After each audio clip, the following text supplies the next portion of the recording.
Police के सामने में मदरसा अजीज़िया को जलाया गया। मदरसा अजीज़िया के में हज़ारों धार्मिक ग्रंथों को जलाया गया। मुरारपुर में लहरी थाना के 10 कदम की दूरी पर, माने 10 मीटर की दूरी होगी वहाँ पर, और वहाँ पर मुरारपुर की मस्जिद का मीनारा तोड़ा गया और उस पर भगवा झंडे बांधे गए। क्या ये सब कुछ 31 तारीख को बिहार की वो सरकार, नीतीश जी और तेजस्वी की वो सरकार जो कहती है करप्शन और कम्युनलिज्म के बारे में जीरो टॉलरेंस की बात करती है, 31 तारीख को घटना हो गई तो क्या सरकार को होश के नाखून नहीं लेने चाहिए? नमस्कार, एक न्यूज़ 24 देख रहे हैं आप और मैं हूं आपके साथ अविनाश। बीते दिनों जिस तरीके से बिहार शरीफ, सहरसा और नालंदा में जिस तरीके से हिंसा है, उसको लेकर बिहार की सियासत काफ़ी तेज़ है और देश के गृह मंत्री अमित शाह का कार्यक्रम भी रद्द कर दिया गया क्योंकि सासाराम में धारा 144 लगा दिया गया है। लेकिन इन तमाम चीज़ों के बीच में अब AIMM के जो विधायक है अख्तरुल इमाम, वो साफ तौर पे कहीं ना कहीं बीजेपी के संगठन और बीजेपी के लोग पे भी उन्होंने जमकर हमला बोला और साफ तौर पे नीतीश कुमार पर भी निशाना साधा है और कहा कि जिस तरीके से उन्हीं के गृह जिले, जिस ज़िले से वो आते हैं, उनको संवारने की जो बात करते हैं और सजाने की बात करते हैं और उसी ज़िले में इस तरीके की हिंसा हो रही है और नीतीश कुमार की प्रशासन और पदाधिकारी इन तमाम चीज़ों को लेकर कुछ नहीं कर पा रही है। इसको लेकर साफ तौर पर नीतीश कुमार पर काफ़ी कुछ हमलावर तरीके से उन्होंने कहा है। सबसे पहले सुनिए आप क्या कुछ कह रहे हैं AIMM के विधायक अख्तरुल इमाम। पुरुषोत्तम श्री राम जी के पैदाइश के मौके से यकीनन कि खुश होना चाहिए देशवासियों को और सभी उस पर खुश हैं, लेकिन उनके पवित्र नाम पर जिस तरह से उनके आदर्शों का चीरहनन हुआ है वो बहुत दुखद बात है। और बिहार में इस वक्त दंगाइयों ने जो दंगे भड़काए हैं, 38 ज़िले में जो कुछ इन लोगों ने किया है और एक तरफा तौर पर हर जगह एंटी माइनॉरिटी नारे लगाए इन लोगों ने, और कई दिन पहले से जब से भगवा झंडा इन लोगों ने सड़कों पर गाड़े एक आतंक का माहौल बनाने का काम किया।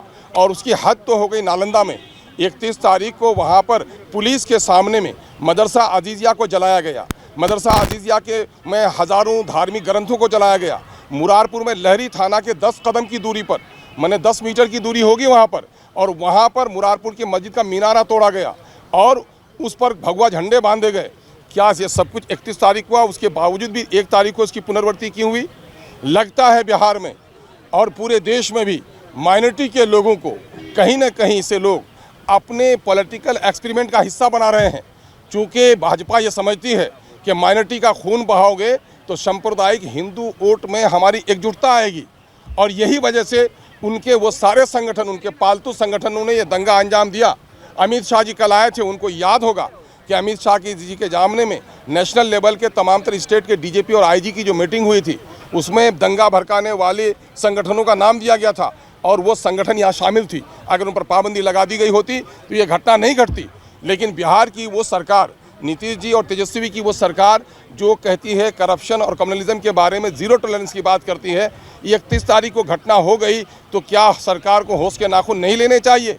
इनके पुलिस के सामने में एक तरफा तौर पर जहां अहमद का महमूद की दुकान है वहां जलाई गई और दूसरे लोगों की दुकान बख्श दी गई। इसका मतलब क्या था? पूरे प्लान वे में ये फसाद किया गया।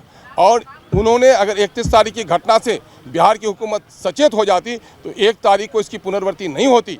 लगता है कि गठबंधन के लोग भी कहीं ना कहीं ये चाहते हैं कि अक़लियतों पर धक्का मुक्की हो, इनका खून बहे, इनकी इज्जत लुटे, ताकि डर के मारे हमको वोट दें। हम कहना चाहते हैं माननीय मुख्यमंत्री जी, आपकी पॉलिसी जो कुछ भी रही हो, लेकिन धार्मिक दंगों के ताल्लुक से आप हमेशा एक अच्छा रोल अदा करते रहे हैं। पिछला कई सालों का रिकॉर्ड रहा है कि आपने धार्मिक तनाव पर, भले ही हमारे मॉब लिंचिंग हुए, भले ही गुलनाज की और सनोबर की दिन दहाड़े जान मारी गई, लेकिन उस पर बहुत एक्शन नहीं हुआ, लेकिन आपने सामाजिक तनाव पर काबू पाया है। लेकिन यहाँ आपके गिरिराज में इस तरह का मामला, ज़िला में इस तरह का मामला हुआ, जिस नालंदा को सजाने और संवारने में आप लगे हैं उसको कलंकित किया गया और आपने फौरी तौर पर इसे कदम नहीं उठाया। ये बड़ा दुख का सवाल है। आपका जो भी अब तक बयान आया है, आपने उन लोगों का जिन लोगों की क्षति हुई है उनके मावेजी की कोई बात नहीं की है।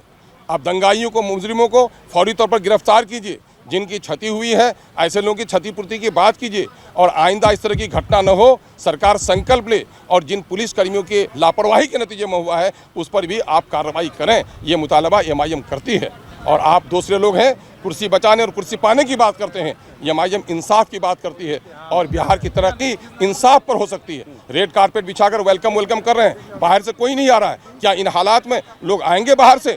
ये हिंदू मुस्लिम सारे संजीदा लोगों को सोचने की ज़रूरत है कि अगर बिहार में ये वातावरण समाप्त नहीं किया गया, शांति सौहार्द और न्याय नहीं स्थापित किया गया, तो बिहार का जो नुकसान हुआ है वो नुकसान हुआ है, आने वाले हमारे पीढ़ियों का नुकसान होगा। तो आपने सुना साफ तौर पे जिस तरीके से एआईएम के विधायक ने नीतीश कुमार पर भी निशाना साधा और साफ तौर पे कहा कि जिस तरीके से गृह जिले और बिहार के मुख्यमंत्री के गृह जिले में इस तरीके का हिंसा हो रही है और नीतीश कुमार इन तमाम चीज़ों को लेकर चुप्पी साधे हुए हैं, ना कोई कार्रवाई हो रही, और साथ ही में बीजेपी को भी उन्होंने टारगेट किया और साफ तौर पे बीजेपी के बड़े नेता को भी बताया और कहीं ना कहीं जो तमाम चीज़ें उसको लेकर जानबूझकर एक साजिश बताया गया है। उन्होंने ये कहा कि साजिश है, जो ये चाहते हैं कि हिंदू की जो हो वोट जो बैंक पॉलिटिक्स हो तो उसी कारण ये करवाया जा रहा है। फिलहाल इस खबर में इतना ही। सहयोगी मदन के साथ मैं अविनाश, एक न्यूज़ 24 पटना।